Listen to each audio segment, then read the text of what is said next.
Hello दोस्तों। तो पिछले लेक्चर में केमिस्ट्री में हम लोग एटॉमिक स्ट्रक्चर पढ़ रहे थे। अब एटॉमिक स्ट्रक्चर में हम लोग जो है वेलोसिटी के बीच में रिलेशन क्या होता है, वेलोसिटी, एटॉमिक नंबर और उसके ऑर्बिटल के बीच में रिलेशन क्या होता है, कैसे उस पर सवाल लगाते हैं, हम पिछले लेक्चर में देखे थे कि सवाल भी उस पर लगवाए थे और वेलोसिटी के बीच में रिलेशन भी देखे थे आपका कि एकदम आसान आसान सवाल लगाए थे, और लेकिन कंपटीशन के पॉइंट ऑफ व्यू से बहुत ज़्यादा इंपॉर्टेंट है। ठीक है, आज हम केमिस्ट्री में एटॉमिक स्ट्रक्चर को ही आगे पढ़ेंगे। एटॉमिक स्ट्रक्चर क्या है ना कि एटॉमिक स्ट्रक्चर केमिस्ट्री और फिजिक्स दोनों में है, तो ये बहुत इंपॉर्टेंट हो जाता है एटॉमिक स्ट्रक्चर। ठीक है, तो एटॉमिक स्ट्रक्चर में जैसे हम बताए थे कल कि जेड इक्वल्स टू के भी equals to K Z square into 2 पाई/के एन इंटू एच, और यहाँ पर क्या है के कांस्टेंट 1/4πε0 कांस्टेंट, जेड वेरिएबल होगा क्योंकि जेड का वैल्यू बदल सकता है ना, एटॉमिक नंबर का वैल्यू बदल सकता है, अलग अलग एटम के लिए अलग अलग एटॉमिक नंबर हो सकता है, लेकिन electron, charge on electron same. 2 constant, pi constant, n changeable हो सकता है, ऑर्बिटल हम बदल सकते हैं, दूसरा ऑर्बिटल, तीसरा ऑर्बिटल, चौथा ऑर्बिटल, पांचवा ऑर्बिटल, कौनों ऑर्बिटल हम देखकर बदल सकते हैं ऑर्बिटल। यह चेंज हो सकता है, ये चेंज हो सकता है, जेड कांस्टेंट होगा, ये एच कांस्टेंट होगा, प्लैंक कांस्टेंट। तो हम रिलेशन बताए थे, इसके लिए लिखवाए थे, हम बताए थे इसका होगा 2.1 इंटू 10⁻6 Z/K एन मीटर पर सेकेंड। ठीक है, अगर इसके ऑर्बिटल एंगुलर मोमेंटम को कंजर्वेशन कराए हैं NH/K 2 पाई वाला, यानी MV/R इक्वल्स टू NH/K 2 पाई। अगर आप यहाँ पर भी का वैल्यू जो दिया है, भी का वैल्यू भर पुट करके आर का वैल्यू निकालना चाहें तो निकाल सकते हैं, और आप पता कर सकते हैं कि रेडियस के बीच में रिलेशन क्या होता है, उससे आसानी से आप रेडियस के बीच में रिलेशन भी पता कर सकते हैं। अगर इस वैल्यू भी वाले वैल्यू को यहाँ पर भी के वैल्यू की जगह पुट कर दीजिए, पुट करिए, पुट करके इसको सॉल्व कीजिए, आर के लिए सॉल्व कीजिए, देखिए कितना आता है। देखिए अगर इसके लिए हम पुट करके सॉल्व करें तो यम भी का वैल्यू कितना हो जाएगा, के जेड ई स्क्वायर इंटू 2 पाई/के एन एच इक्व into R equals to NH/K 2 pi. Cross multiplication होगा, क्रॉस मल्टीप्लिकेशन होगा, तो क्रॉस मल्टीप्लिकेशन में क्या होगा, देखिए इसका मल्टीप्लिकेशन इधर और ये पूरा इधर चला जाएगा। आर का वैल्यू देखिए क्या होगा, r equals to n square H square by k M z E square, देखिए k into m into z ई square 2 pi 4 pi square 4 pi square. ठीक है, इतना ही आएगा आर का वैल्यू, आएगा ना। देखिए ध्यान से लिखते रहेगा, बहुत इंपॉर्टेंट है। आर का वैल्यू देखिए यहाँ पर, देखिए एच क्या होगा, कांस्टेंट, प्लैंक कांस्टेंट बताएं, इसका वैल्यू भी बताएं प्लैंक कांस्टेंट का। के 1/4πε0 पूरा कांस्टेंट। यम किसी के लिए मास कांस्टेंट ही रहेगा, इलेक्ट्रॉन के लिए मास कांस्टेंट ही रहेगा, कांस्टेंट मास का इलेक्ट्रॉन का मास कितना होता है 9.1 इंटू 10⁻³ kg। 4 कांस्टेंट, पाई का वैल्यू कांस्टेंट, यानी यहाँ पर चेंजेबल क्या है, एन स्क्वायर और जेड चेंजेबल है, यानी कि r is directly proportional to N²/K z, r is directly proportional to N²/K z. ये रिलेशन होता है जेड आर और एन में, यानी कि किसी भी एटम का अगर रेडियस दे दिया जाए, रेडियस पूछा हो, एन दिया हो, जेड दिया हो, तो आप आसानी से निकाल सकते हैं। अगर इन सबको सॉल्व करेंगे, एन का वैल्यू तो आप पुट कर नहीं सकते हैं क्योंकि वेरिएबल हो सकता है, प्लैंक कांस्टेंट का वैल्यू पुट कर के का वैल्यू पुट कर 1/4πε0, के का वैल्यू कितना हो जाएगा 9 × 10⁻9, के का वैल्यू कितना होगा 9 × 10⁻9, 9 × 10⁻9, यम 9.1 × 10⁻31, जेड ये वेरिएबल होगा क्योंकि जेड अलग अलग एटम के लिए अलग अलग हो सकते हैं भाई। इलेक्ट्रॉन का चार्ज होता है 1.6 × 10⁻19, 4 पाई का वैल्यू पुट करके अगर इसको आप सॉल्व करेंगे ना, इसको आप सॉल्व करेंगे तो आएगा 0.353 N²/K जेड, और ये जो वैल्यू आएगा एंगस्ट्रॉम में आएगा, ये जो वैल्यू आएगा एंगस्ट्रॉम में आएगा। चल रहा है ना भाई वीडियो, ठीक है, देखिए ये जो वैल्यू आएगा एंगस्ट्रॉम में आएगा। मतलब कहने का मतलब मेरा क्या है, मेरा अर्थ क्या है, मेरा पर्पज क्या है कहने का, कि अगर आपको किसी भी, ध्यान से सुनिएगा, अगर आपको किसी भी एटम का एटॉमिक नंबर पता हो और आपको पता करना है कि उस वह कोई इलेक्ट्रॉन है वह किस रेडियस के साइज में अपना सर्कुलर मोशन कर रहा होगा, एन का वैल्यू जो दिया होगा, यानी एन और जेड का वैल्यू डायरेक्ट आपको दिया ना, तो आप रेडियस का डायरेक्ट पता कर सकते हैं, क्योंकि यह आपको वैल्यू पुट करना ही नहीं है, केवल इतना याद कर लीजिए। इसलिए हम सिंप्लीफाई करके ऑलरेडी आपको बता रहे हैं, आपको इतना कुछ करना ही नहीं है, आराम से इतना पर पुट करिए, आंसर निकालिए, आपका हो जाएगा। रेशियो अगर निकालना है, दो एटम के बीच में रेशियो दिया है, रेडियस के बीच में रेशियो निकालना है, डायरेक्ट ये वैल्यू भी लगा दीजिए।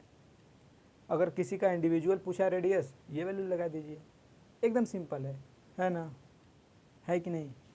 इस पर सवाल दें, एक दो सवाल करेंगे तो आपको आसानी से पता चल जाएगा कि क्या कहना चाह रहे हैं, ठीक है।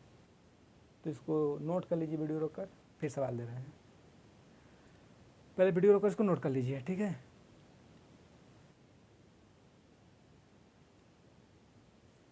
मिटा रहे हैं, देखिए अब देखिए हम इस पर लगाएंगे सवाल, अच्छे अच्छे सवाल, ठीक है। जैसे कि अगर हम पहला सवाल दें और आपसे पूछें, पहले मेरा सवाल देने का मतलब ये होता है कि पहले अगर सवाल हम दे रहे हैं तो उसको अपने से पहले ट्राई कर लीजिए। ये मतलब नहीं कि आपका सही आ जाए, अपने से ट्राई कर लीजिए, गलत सही, ठीक है। 2 मिनट समय, 3 मिनट समय, 5 मिनट समय लेकर। जैसे कि अगर हम सवाल अगर आपको दें और ये सवाल यह है, जैसे कि मान लीजिए कि in helium ion find the radius,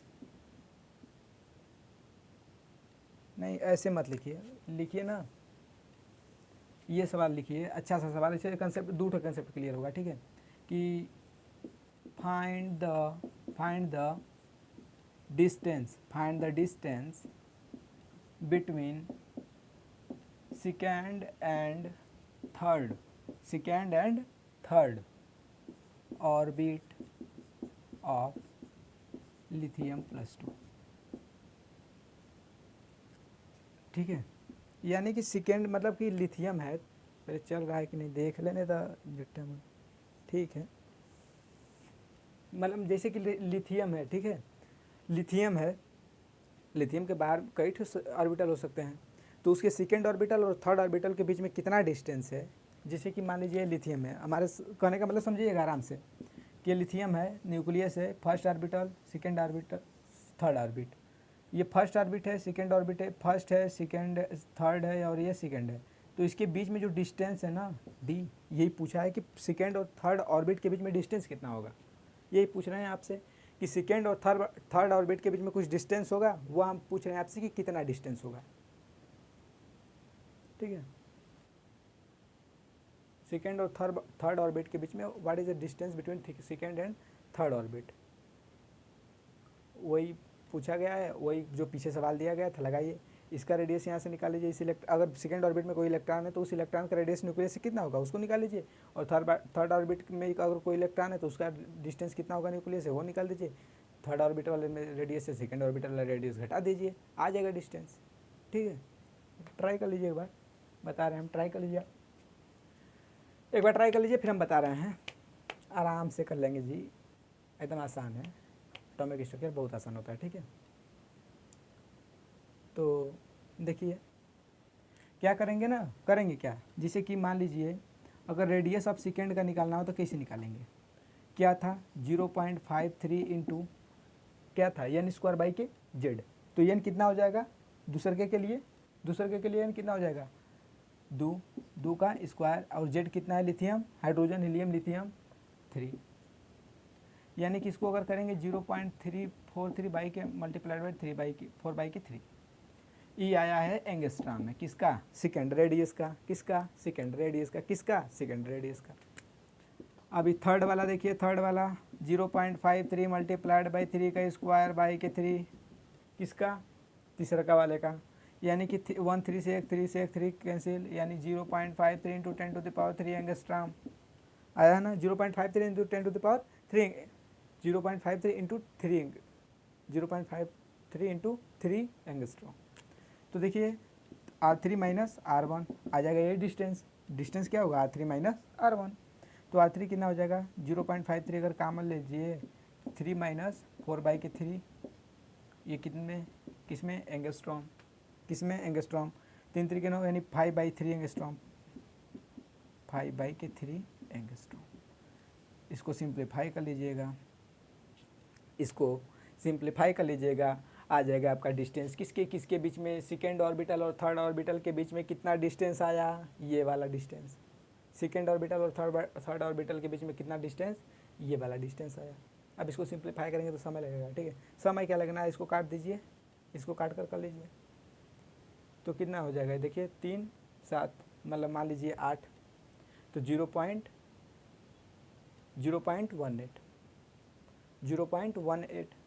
18 5 90, यानी कि लगभग 0.18 एंगस्ट्रॉम आएगा, ठीक है। देख लीजिएगा इसको, ठीक है। 0.9 एंगस्ट्रॉम, 0.9 एंगस्ट्रॉम वही आएगा, 0.9 एंगस्ट्रॉम। बेटा दूसरा सवाल इसी पर दें, इसी पर आसान है ना, आसान एकदम सिंपल है ना। तो इसी पर दूसरा सवाल दे रहे हैं, उसको आराम से करिएगा, अपने से ट्राई करिएगा, ठीक है। वीडियो रोको पर इसको नोट कर लीजिए अच्छे से। एंगस्ट्रॉम में आएगा, ये ध्यान दीजिएगा, एंगस्ट्रॉम मतलब 10⁻⁻10 मीटर, ठीक है। मिटा रहे हैं इसको,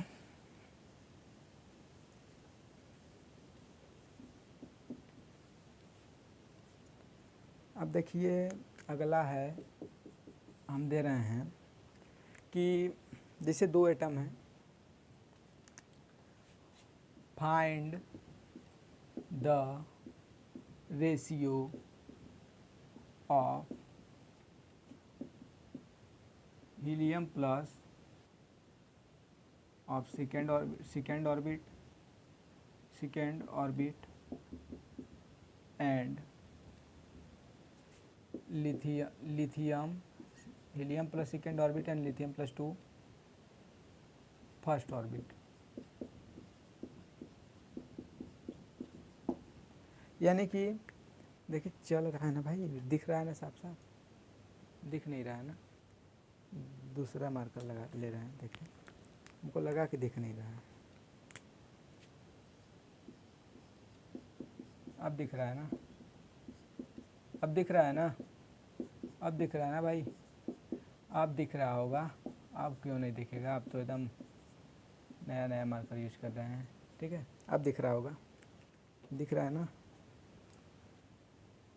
दिख रहा है ना, ठीक है दिख रहा है। देखिए कह रहे हैं कि find the ratio of helium ion, मतलब हीलियम आयन है, उसके सेकेंड ऑर्बिट में एक इलेक्ट्रॉन है और लिथियम आयन के फर्स्ट ऑर्बिट में इलेक्ट्रॉन है, उसके बीच में आपको रेशियो बताना है कि रेशियो क्या होगा। वीडियो रोकिए, पहले ट्राई कर लीजिए, वही वाले फार्मूला से, रेशियो वाले डायरेक्टली प्रोपोर्शनल वाले फार्मूला से लगा दीजिए, पुट मत करिएगा वैल्यू, जो 0.35 पुट के होते हैं ना, वो वैल्यू पुट करने की जरूरत नहीं इसमें, क्योंकि रेशियो से डायरेक्ट आ जा रहा है, ठीक है। तो देखिए इसको कैसे करेंगे कि जैसे अगर हीलियम का देखना है, तो हीलियम का देखिए कितना हो जाएगा, हीलियम का डायरेक्टली प्रोपोर्शनल कितना हो जाएगा, सेकेंड ऑर्बिट है, सेकेंड ऑर्बिट मतलब 4/k, हीलियम का कितना होता है 2, और लिथियम का कितना हो जाएगा, लिथियम का कितना फर्स्ट ऑर्बिट और थर्ड, यानी कि रेशियो लेंगे तो कितना हो जाएगा, इसका हो जाएगा 12/2, यानी कि 12/2 मतलब 6:1, कितना आ जाएगा 6:1, क्या हो जाएगा, यही रेशियो हो जाएगा आपका 6:1। आसान है ना, आसान है ना, सिंपल होता है भाई, केवल बस बताने के लिए होता है कि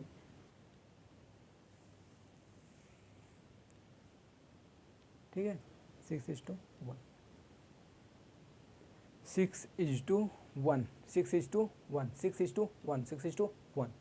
सवाल करते रहे, सवाल ही कंसेप्ट है, कंसेप्ट नहीं है, सवाल ही कंसेप्ट है, ठीक है। समझ रहे हैं ना, कंसेप्ट मतलब कि सवाल लगाकर आप जितना कंसेप्ट क्लियर कर सकते हैं, उस कंसेप्ट को समझ कर उस कंसेप्ट को क्लियर नहीं कर सकते हैं, जितना सवाल लगाकर कंसेप्ट को क्लियर कर सकते हैं। तो ज़्यादा फोकस सवाल पर हो, कंसेप्ट समझ लीजिए, लेकिन थोड़ा समझने के बाद जब प्रैक्टिस करने लगेंगे सवाल से ना, तो आराम से वो कंसेप्ट अपने आप दिमाग में चला जाएगा। ठीक, तो रेडियस हो गया। अब हम पढ़ेंगे एनर्जी, जैसे कि कोई मिटा दें इसको, पहले नोट कर लिए होंगे। अब हम पढ़ेंगे इसमें क्या, एनर्जी। क्या एनर्जी? एनर्जी मतलब क्या कि जैसे कोई इलेक्ट्रॉन है, अब वो न्यूक्लियस के चारों तरफ घूम रहा है, मूव कर रहा है सर्कुलर मोशन में, तो उस इलेक्ट्रॉन में कुछ ना कुछ एनर्जी होंगी। कुछ घूम रहा है, कुछ काइनेटिक एनर्जी होंगी। न्यूक्लियस के साथ बाउंडेशन से बंधा हुआ है तो कुछ पोटेंशियल एनर्जी होगा, और kinetic energy plus potential energy मिलाकर टोटल एनर्जी देता है। यानी उस घूमने वाले इलेक्ट्रॉन में कुछ काइनेटिक एनर्जी होगा, कुछ न्यूक्लियस के साथ जुड़ा है, प्लस माइनस के साथ जुड़ा है, यानी चार्ज कैसा है इलेक्ट्रॉन पर नेगेटिव और न्यूक्लियस पर पॉजिटिव। पॉजिटिव नेगेटिव के साथ कुछ ना कुछ पोटेंशियल एनर्जी लग रहा होगा, यानी उसमें कुछ पोटेंशियल एनर्जी है, घूमने के कारण काइनेटिक एनर्जी है। यानी उस इलेक्ट्रॉन पर जिस ऑर्बिटल में हो, हमको नहीं पता किस ऑर्बिटल में है, वह उसमें एक काइनेटिक एनर्जी और एक पोटेंशियल एनर्जी होगा, और काइनेटिक एनर्जी और पोटेंशियल एनर्जी मिलाकर ही देते हैं टोटल एनर्जी। ठीक है, तो अगर किसी में देखें, अगर टोटल काइनेटिक एनर्जी देखें, पहला तो टोटल एनर्जी क्या होगा, इलेक्ट्रॉन में कुछ पोटेंशियल एनर्जी होगा न्यूक्लियस के कारण, और घूमने के कारण काइनेटिक एनर्जी। यानी कि total energy equals to kinetic energy plus potential energy होता है ना। अगर हम करना चाहें इसमें, देखिए कि अगर देखें कि पोटेंशियल एनर्जी क्या होता है किसी भी चार्ज का, कोई दो चार्ज दिया है तो उसका पोटेंशियल एनर्जी क्या होगा। पोटेंशियल एनर्जी का फार्मूला आप इलेक्ट्रोस्टैटिक्स में पढ़े होंगे कि दो चार्ज दिए हैं, एक प्लस चार्ज दिया है, एक माइनस चार्ज दिया है। जैसे मान लीजिए कि एक प्लस, यहाँ पर प्लस चार्ज और यहाँ पर दूसरे का प्लस चार्ज दिया है, बीच का डिस्टेंस है r, तो इसके बीच में पोटेंशियल एनर्जी जो लिखते हैं, क्या लिखते हैं potential energy, 1/4πε0 multiplied by Q, इसका charge multiplied by Q divide by उसके बीच का डिस्टेंस। ठीक है, पोटेंशियल एनर्जी यही लिखते हैं, इलेक्ट्रोस्टैटिक्स में पढ़े होंगे आप लोग।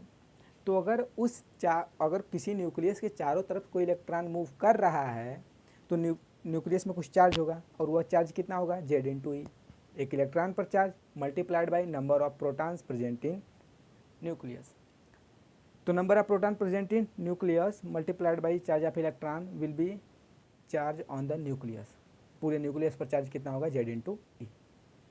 यानी कि पूरे न्यूक्लियस पर चार्ज अगर इसको K लिखे हैं, मल्टीप्लाइड बाई पूरे न्यूक्लियस पर चार्ज Z/D और एक इलेक्ट्रॉन पर चार्ज -C बाई के बीच का डिस्टेंस। मान लीजिए उसके बीच का डिस्टेंस न्यूक्लियस और वह जिस ऑर्बिटल में है, जिस ऑर्बिट में है इलेक्ट्रॉन, उसके बीच का डिस्टेंस कितना है, r।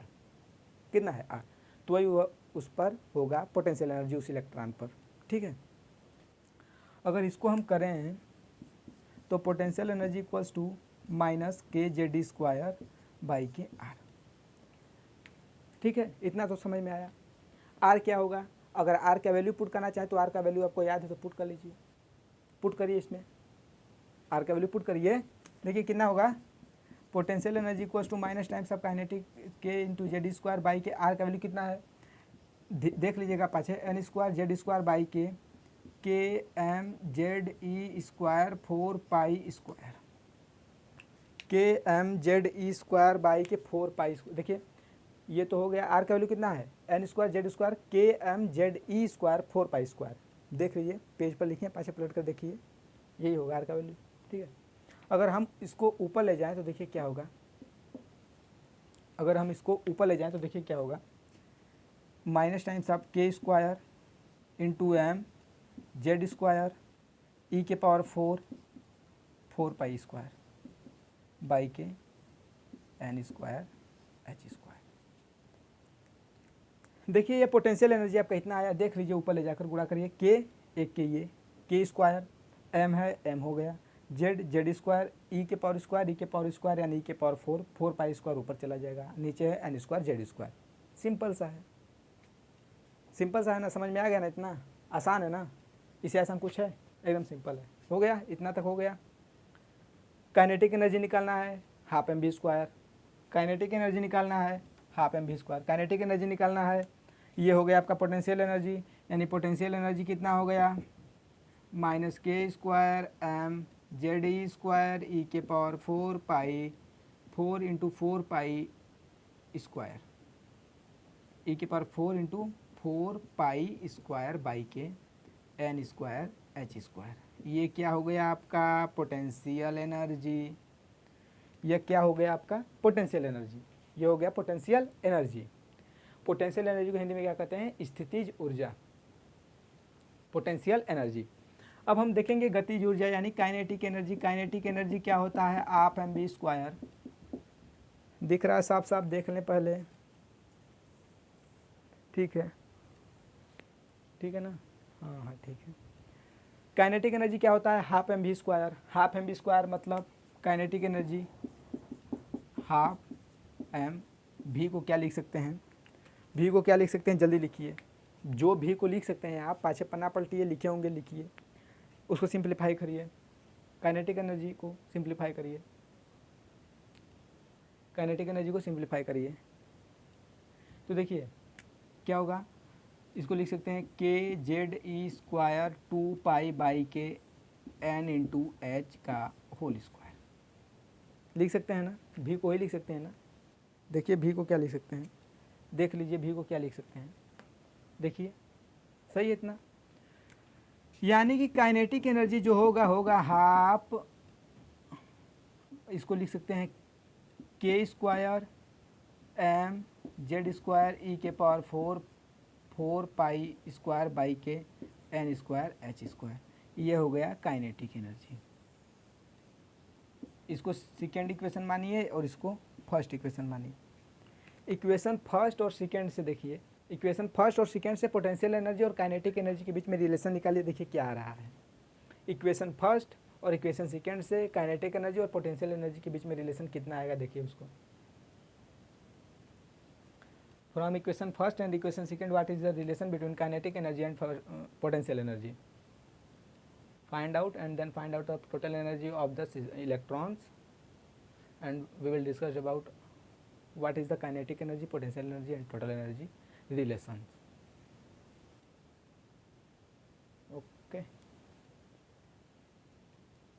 देखिए kinetic energy, total energy, potential energy relation क्या है, माइनस जेड ई स्क्वायर के एम जेड स्क्वायर ई के पावर 4 पाई स्क्वायर बाई के एन स्क्वायर एच स्क्वायर, ये सेम है, सेम चीज़ ये है। यानी kinetic energy equals to minus times of kinetic energy equals to potential energy by के 2, क्योंकि यह इतना जो आएगा, ये इतना, ये तो पोटेंशियल एनर्जी ही हो जाएगा, पोटेंशियल एनर्जी हो जाएगा, लेकिन यहाँ पर माइनस है तो आगे माइनस लगा देंगे, समझ में आ रहा है ना। यानी माइनस आ गया तो माइनस लगा देंगे, यहाँ पर पोटेंशियल एनर्जी है, यानी minus times of kinetic energy equals to potential energy by के 2, minus times of kinetic energy equals to potential energy by के 2, समझ में आ गया। देखिए मिटा रहे हैं इसको, लिख लिए होंगे ना, लिखे हैं ना, ठीक है। यानी कि रिलेशन देखिए, पोटेंशियल एनर्जी बाई के 2 equals to minus times of kinetic energy, ये आ गया रिलेशन पोटेंशियल एनर्जी और काइनेटिक एनर्जी के बीच में। और ये लिख लीजिएगा, मिटा रहे हैं इसको, लिख लीजिएगा अच्छा से, क्योंकि आपके लिए काम देगा, आपके लिए काम देगा। नहीं तो हम इसका एक जो वैल्यू कांस्टेंट होगा, कांस्टेंट का वैल्यू डायरेक्ट पुट करके हम न्यूमेरिकल टाइप्स में आपको बता देंगे कि कितना होगा। आपको केवल जेड और एन का मान पता करना है, और जेड और एन के मान से डायरेक्ट आंसर निकाल लेंगे, इसमें भी कोई समस्या नहीं है, ठीक है। हर तरीके से हम बता देंगे कि कहीं आपको समस्या ना हो। तो पोटेंशियल एनर्जी बाई के 2 equals to minus times of kinetic energy हो गया इतना, ठीक है। इसको भी मिटा दे रहे हैं हम, क्योंकि हमको रिलेशन निकालना है potential energy, kinetic energy and total energy में। तो टोटल एनर्जी को to potential energy plus kinetic energy, यानी कि अगर टोटल एनर्जी हम लिखना चाहें तो टोटल एनर्जी क्या हो जाएगा, पोटेंशियल एनर्जी को पोटेंशियल एनर्जी लिख दे रहे हैं, पोटेंशियल एनर्जी को पोटेंशियल एनर्जी लिख दे रहे हैं। काइनेटिक एनर्जी को क्या लिख सकते हैं, काइनेटिक एनर्जी को in terms of potential energy हम लोग क्या लिख सकते हैं, तो काइनेटिक एनर्जी को in terms of potential energy लिख सकते हैं क्या, minus times of potential energy by के 2। काइनेटिक एनर्जी को in terms of potential energy क्या लिख सकते हैं, काइनेटिक एनर्जी को in terms of potential energy लिख सकते हैं पोटेंशियल एनर्जी बाई के 2 माइनस टाइम्स, ठीक है। यानी कि यहाँ पर लिख सकते हैं minus times potential energy by के 2। समझ में आ रहा है, इतना समझ में, इतना तो आपको समझ में आना चाहिए भाई, 12th में आ गए हैं, 11th का है ना एटॉमिक स्ट्रक्चर, तो 11th में आ गए, क्लास 10th तक वो सिंपल सा न्यूमेरिकल करते ही होंगे। ठीक है, सिंपल सा है।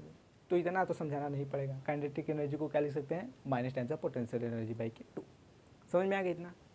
अब इसको हम सिंप्लीफाई करें, यानी total energy equals to potential energy by के 2, क्योंकि यह एक है, यह आधा है, एक में से आधा जाएगा, बचेगा कितना, आधा।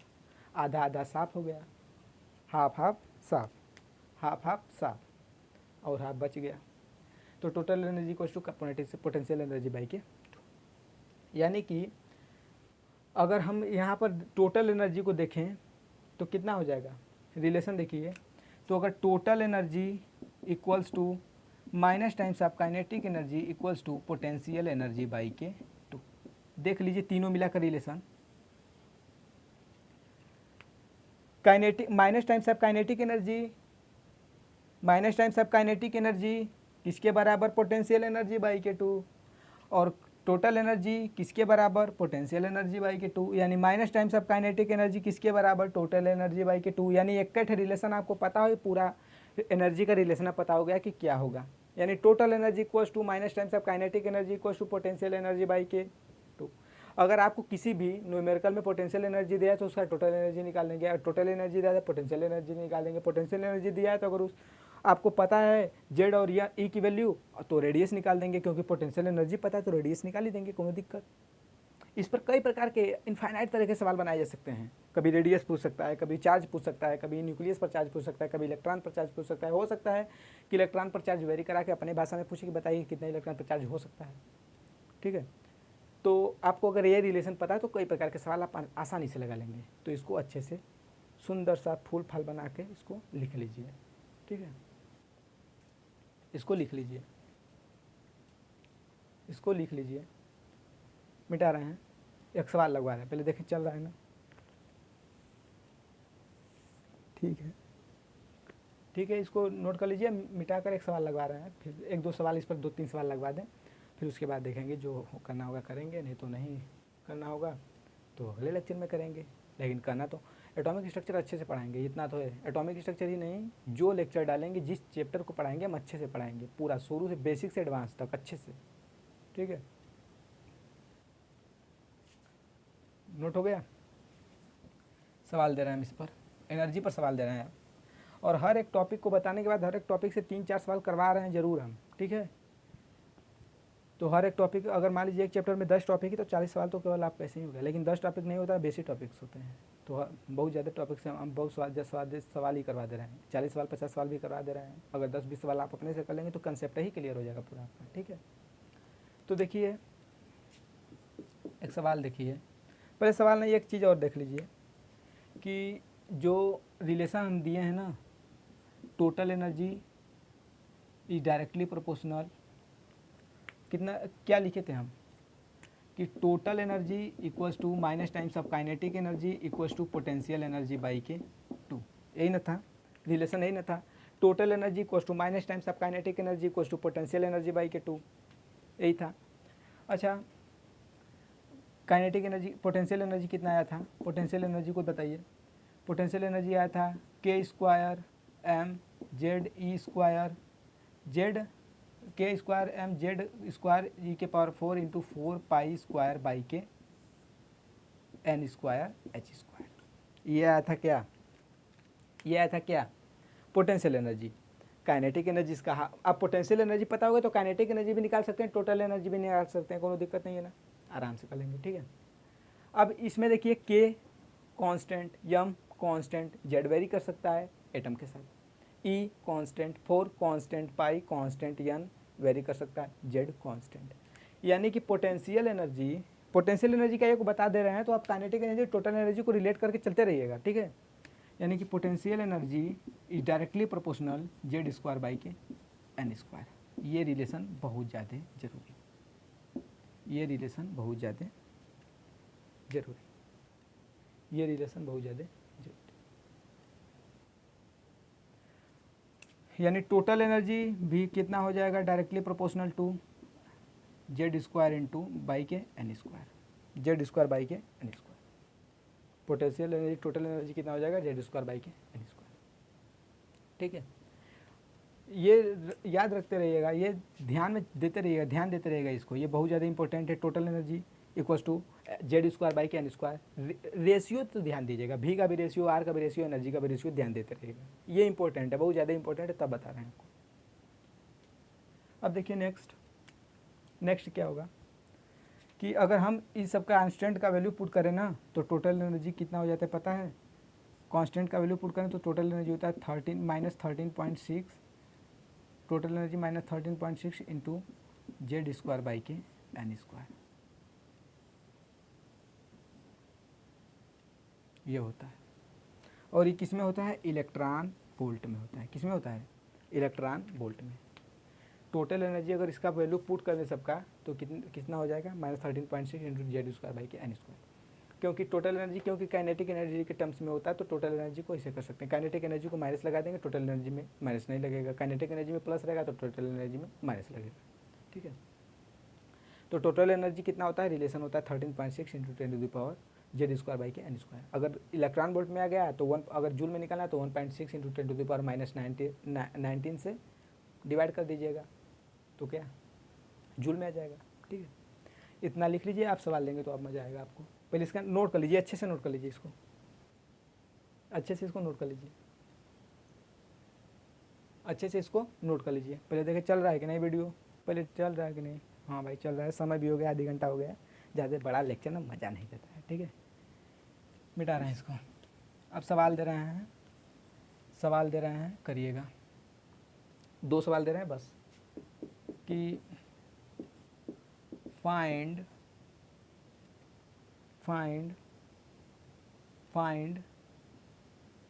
The ratio of energy. अच्छा दिखाई दे रहा है ना साफ साफ? देखिए हाँ दिखाई दे रहा है, सही भाई। Find the ratio of energy of helium ion of second and third orbit. यानी कि हीलियम आयन के सेकेंड और थर्ड ऑर्बिट में जो इलेक्ट्रॉन है उनकी एनर्जी का रेशियो कितना होगा। Find the ratio of energy of helium ion second and third orbit electrons, second and third orbit electrons, second and third orbit electrons, second and third orbit electron. यानी कि second और third orbit में electron का ratio कितना होगा वही बताना है आपको। बताइए बताइए बताइए, वीडियो को ट्राई कर लीजिए एक बार, तो हम बता रहे हैं। वीडियो को एक बार ट्राई कर लीजिए, देखिए क्या होगा। तो एनर्जी पूछ रहे हैं, मतलब ना तो पोटेंशियल एनर्जी पूछ रहे हैं ना तो काइनेटिक एनर्जी पूछ रहे हैं, इसका मतलब टोटल एनर्जी पूछ रहे हैं।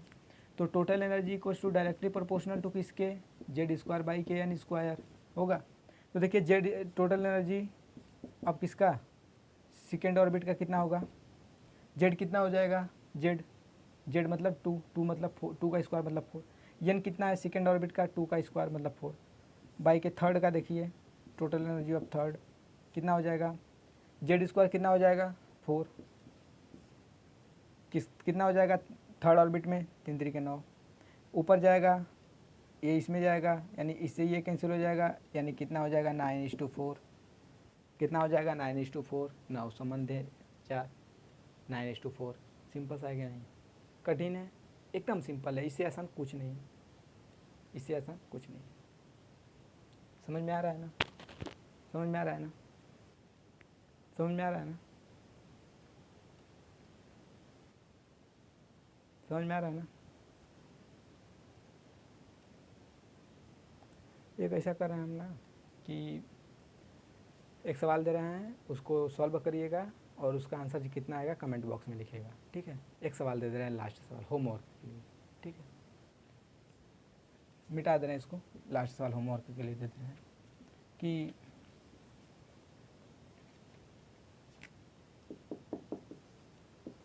अ इलेक्ट्रॉन, ध्यान से देखिएगा, a electron revolve in third orbit of lithium +2। A electron revolve in third orbit of lithium plus 2, total energy